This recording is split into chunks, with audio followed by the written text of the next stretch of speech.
देखिए, हमारी जब सुनवाई होती है तो हमारे दो सिद्धांत रहते हैं। एक तो सबसे जो प्रमुखता पे है वो है कि सुनवाई तो की ही जाएगी, जो भी केसेस हैं। बहुत सारे केस ऐसे हैं कि हमारी सुनवाई नहीं हो रही है या जो भी है, तो उसमें जिस लेवल पे भी जांच के आदेश है तो जांच के आदेश भी दिए जाते हैं और उनमें सुनवाई भी की जाती है, राइट।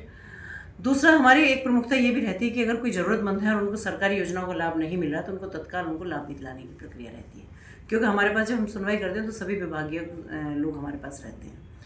तो मुझे लगता है कि जो सुनवाई करने के बाद जो बेनिफिट लोगों को मिलता है, जो मुझे भी तसल्ली होती है इस काम को करके, कि अगर कुछ ऐसे ज़रूरतमंद लोग हैं, अगर हम उनको, कि सपोज जैसे पति ने निकाल दिया, 2 बच्चियां हैं, पति का तो वो लड़ ही रही है लेकिन उन बच्चियों का खर्चा भी झेल रही है या 2 बच्चों का खर्चा झेल रही है, तो हम कम से कम उन्हें तत्काल उतना रिलीफ हम दिलवा देते हैं कि उनके बच्चों के लिए तुरंत कुछ कराना। या जैसे किसी के घर वाले ने निकाल दिया या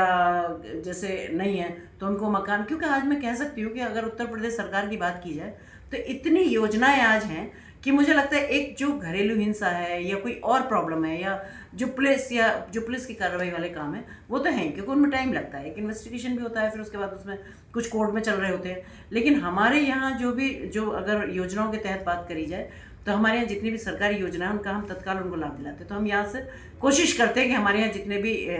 याचिकाकर्ता हैं, जितने भी दुखी लोग यहाँ आए हुए हैं, उनको हम थोड़ा सा रिलीफ देके यहाँ से भेजें। आज कुछ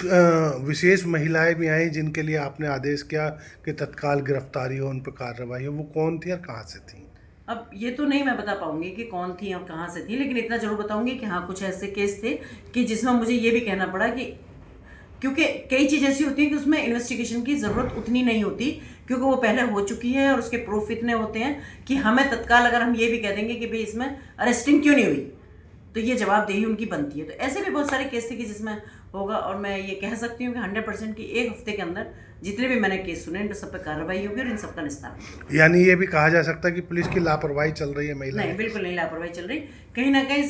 मिसकम्युनिकेशन है। जैसा अभी मैं बताऊँ आपको कि परिवार परामर्श केंद्र की बात थी, तो परिवार परामर्श केंद्र में जो केस थे वो ऑलरेडी पहले सुनवाई के लिए जा चुके थे, लेकिन वो आए कि महिला आयोग की सुनवाई है। ये तो मैं कहूँगी कि उन पर महिला आयोग का विश्वास इतना है कि लोग सोचते हैं कि हम महिला आयोग जाएंगे तो हमें न्याय मिलेगा, लेकिन परिवार परामर्श केंद्र से गई तो वहाँ पे वो महिला ही नहीं पहुँची उस दिन, तो अब वो केस फिर पेंडिंग में चला गया, फिर नेक्स्ट डेट दी। तो अब लेकिन उनको कन्विंस किया कि भाई आप जाओ, वहीं सुनवाई होगी और सुनवाई होगी, जो भी होगा वो उसका निस्तारण किया जाएगा।